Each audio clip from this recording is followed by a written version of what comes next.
Fala, investidor! Agora vamos mais para um vídeo aqui do canal João Gatti Finanças, onde tratamos de dividendos, investimentos, independência financeira, análise de ações para renda passiva. Estou comprando o Banco do Brasil ou não? Gente, hoje o Banco do Brasil está a 19,47, uma queda aí de 8,62%. Acumulado aí em um ano, né, nos últimos 12 meses. Ele está com 8,81 de preço por lucro, ou seja, o lucro da empresa se paga em 8 anos, considerando a cotação atual. Ele está com P barra VP de 0,58. O que significa isso? O valor patrimonial equivale aos imóveis, o imobilizado da empresa. Então, significa que no mercado a empresa está sendo negociada a 58% do seu valor patrimonial, né? É uma, vamos dizer aí, uma desvalorização em relação ao valor patrimonial da empresa muito grande, né? Ou seja, se esse indicador está 1, significa que equivale a 1. Tanto o preço de mercado está equiparado a exatamente o preço do valor patrimonial. Acima disso, né, de 1 acima do valor patrimonial, abaixo, o preço de mercado é abaixo do valor patrimonial. E aí a gente vê aí, né, 2,80% de dividend yield, né? Um dividendo extremamente baixo, né? Considerando aí o histórico de Banco do Brasil. A gente pode ver aqui o, o gráfico da cotação da empresa, né, nos últimos 12 meses, e a gente vê aqui em janeiro começou aquele pico com fluxo de capital estrangeiro e logo depois essa queda, né, essa redução vindo aí também envolvendo com a crise do agro, né, as previsões de inadimplência do agro vindo para o resultado da empresa, o que fez a cotação desvalorizar bem, aliado ao fluxo estrangeiro indo embora do país, né? Então a gente vê aí o mercado, algumas pessoas aí indicando a compra da empresa em função dessa desvalorização, né? Não necessariamente quando uma empresa ela está caindo a cotação, significa que ela tá boa para comprar, né? Não é bem assim. A gente tem que analisar várias coisas e eu vou mostrar aqui para vocês como que a gente vai analisar isso. Aqui a gente vê o dividend yield dos últimos 10 anos. Tá? A gente pode ver que de 2016 a 2020 ela aí ficou no patamar de 3 a 4% de dividend yield. Lembrando que o que é o dividend yield? É o dividendo da empresa tá, dividido pela cotação dela naquele momento. Então a gente pode ver aí que a partir de 2021 até 2025 a empresa veio bem, né? Com 8,81% de dividend yield médio, né, nos últimos 5 anos, né? E atualmente está aí nesse 2,80. Como é que a gente calcula o dividend yield projetado, que é o que interessa, né, pessoal? Porque assim, resultado passado não significa que isso vai se repetir no futuro, né?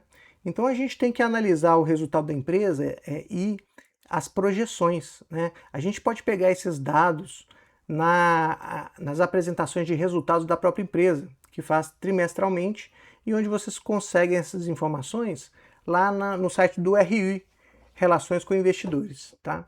Então aqui eu vou mostrar didaticamente para vocês como calcular, né, esse dividend yield projetado, ou seja, o quanto que está projetado para a gente ganhar de dividendos no próximo ano, né? E aí a gente está falando de 2026.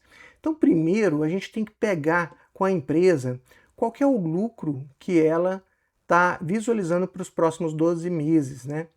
A gente viu que na última apresentação de resultado, o Banco do Brasil ele colocou uma revisão do Guidance 2026, é assim como eles chamam, né? Guidance. E nesse Guidance eles colocaram lá, acho que estava 24 a 26 bilhões e eles revisaram de 18 bilhões para 22 bilhões, né? Isso aí também foi recebido pelo mercado negativamente, né? E aí, quando a gente pega esse lucro ajustado, né, projetado, a gente multiplica pelo payout. O que é o payout, pessoal? O payout é aquele percentual do lucro que a empresa vai pagar a dividendo, né? Porque a empresa ela precisa dos lucros para reinvestir nela mesma, né? E parte daquilo dali ela reserva para pagar os seus acionistas. E o Banco do Brasil reserva aí 30% do seu lucro para distribuir de dividendos, né? Esse percentual está girando em torno de 30%. O banco já confirmou que esse vai ser o percentual aí do payout. E aí, quando a gente multiplica, a gente tem qual é o valor que será distribuído em valor absoluto, né? A gente fez duas análises aqui, porque como a gente tem dois lucros, de 18 bilhões e 22 bilhões, a gente fez essas duas análises colocando um cenário conservador para os 18 bilhões e um cenário otimista para os 22 bilhões, certo? Então a gente vê aí 18 vezes 30%, e a gente chega a 5,4 bilhões e o cenário otimista 6,6 bilhões. Considerando o número de ações que a gente tem hoje, tá, no Banco do Brasil, a gente divide e acha aí um valor por ações, tá? Então, o cenário conservador e o cenário otimista. E aí a gente chega aí, pessoal, num dividend yield de 4,83% no cenário conservador e de 5,91% do cenário otimista. E, pessoal, quem quiser, tá, esse esquema aqui, eu vou estar colocando de maneira gratuita no nosso grupo da comunidade Método de Dividendos, tá? É só vocês irem no link aqui abaixo e entrar nesse grupo do WhatsApp, tá certo? E aí a gente tem aí essa projeção de dividend yield. É o único número, pessoal, que não é padrão, assim, vocês não acham ele tão fácil, tá? Não vai estar no Investidor 10, Status Invest, vocês não acham essa projeção, tá?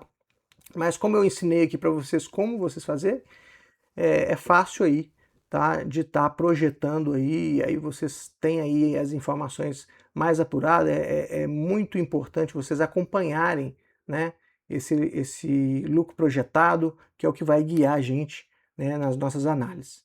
Então, pessoal, tá aí um dos motivos que eu não estou comprando o Banco do Brasil, tá? A gente avaliando o projetado, ele está muito baixo. E as perspectivas não são boas, né? Como a própria presidente do Banco do Brasil mencionou, vai ser um ano bem desafiador aí para o Banco do Brasil.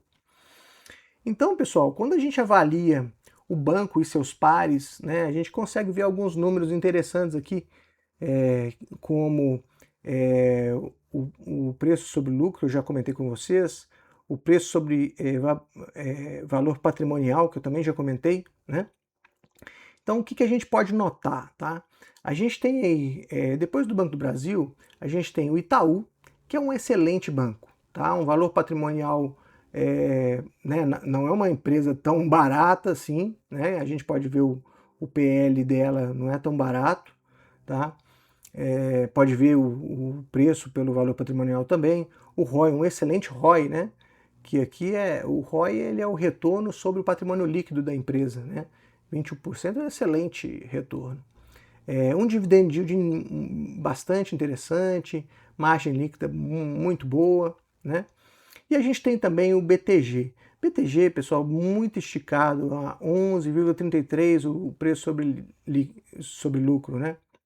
E o preço sobre IVP também próximo aí do Itaú, um ROI excelente também, mas olha aqui, isso aqui que desanima o investidor que é focado em dividendos, né? Não é uma empresa tão interessante assim, né? Ao contrário do Itaú, que é uma empresa excelente aí para quem gosta de dividendos. Depois a gente tem o Bradesco e o Santander, que em termos de dividendos estão bem próximos aí, só que um ROI bem mais baixo que o Itaú, né? Comparando, antes era Itaú e Bradesco, né? Mas o Bradesco ele ficou um pouco para trás, né? Tanto em tecnologia quanto em gestão, né? e o Santander também teve bastante dificuldades. Os dois estão se recuperando, né? Estão recuperando muito bem.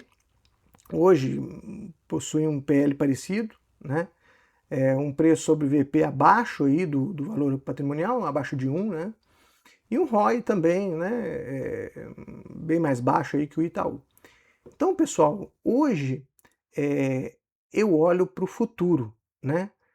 Ficar vendo os dividendos de hoje, né? Você pode ver aqui a 2,80 de Banco do Brasil, Itaú 7,80. Então, a gente não pode ver o hoje, né? A gente tem que ver o para frente. E quando a gente vê o para frente, a gente consegue verificar o Bradesco com 9,50% de dividendo projetivo, a Itaúsa, né? Que é a holding do Itaú, né? Ela tem um desconto de holding, acaba ficando mais interessante que o papel do Itaú somente, né? O ITUB 4. Então ela está com 8,52% de dividend yield projetivo. O Santander também, logo em terceiro, e o ITUB 4 aí em quarto lugar aí. Então, pessoal, hoje eu não estou investindo em Banco do Brasil, eu estou investindo em Itaúsa.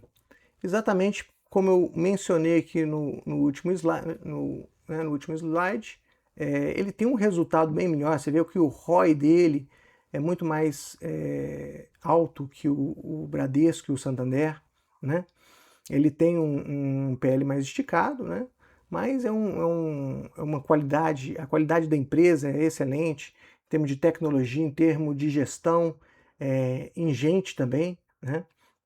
Então, isso é o que a gente precisa avaliar para a gente estar escolhendo a empresa. Não é porque o Bradesco tem um dividend yield projetivo maior que todos que eu vou pegar Bradesco, né? Eu até tinha Bradesco, desfiz da posição de Bradesco. A minha intenção em estar comprando Itaúsa é porque eu não estou comprando mais Banco do Brasil. Banco do Brasil hoje é a minha maior posição, mas já faz um tempo que eu não invisto em Banco do Brasil, para vocês terem ideia aí que mesmo com a queda da cotação, ele ainda continua alto na minha carteira. Mas aí já tem um tempo aí eu comecei o aporte em Itaúsa, né, que é uma empresa excelente aí, com ótimas projeções aí de dividend yield, né, e a qualidade desses indicadores que eu já comentei. Então, pessoal, o que a gente avalia para escolher as ações, tá? Então, primeiro é qualidade de empresa, né? Uma empresa sólida, com histórico de bons resultados e boa gestão, né? Então, a gente analisou aqueles indicadores, ROI, um PL não tão alto, dividendos bons, né? Setor, né? Aqui a gente quer setores de preferência bancos, que mais? Seguradoras, tá? São setores aí, algumas empresas de commodity, mas commodity já tem os ciclos, né? E aí já começa a ser mais arriscado, tá? O dividendo projetado, que eu expliquei aqui para vocês, ensinei para vocês como fazer esse dividendo projetado. Se você tiver mais alguma dúvida, mande aqui nos comentários, tá? Qualquer dúvida que vocês tiverem sobre a minha explicação, eu vou estar colocando aqui para vocês. E a data do pagamento, né, que é a quarta variável aí. Ou seja, por que eu investia muito em Banco do Brasil antes? Primeiro, tinha a questão, é uma excelente empresa, né? Ela só está passando por um momento ruim, mas o que eu avaliava? Quando que ela vai pagar? Ou seja, era uma empresa excelente, trimestralmente, distribuindo resultados, e eram dividendos acima de 8%, como a gente pôde ver ali nos últimos 5 meses, né? Então, são esses 4 fatores que a gente tem que avaliar antes de estar investindo em uma empresa aí boa pagadora de dividendos. Perfeito? E é isso, pessoal. Vocês gostaram do vídeo? Clica aqui para curtir o vídeo, segue a gente. A gente vai estar desenvolvendo mais análises como essa para ensinar vocês aí como investir em boas empresas, boas pagadores de dividendos. Tá joia? Fique com Deus, muito obrigado e até a próxima.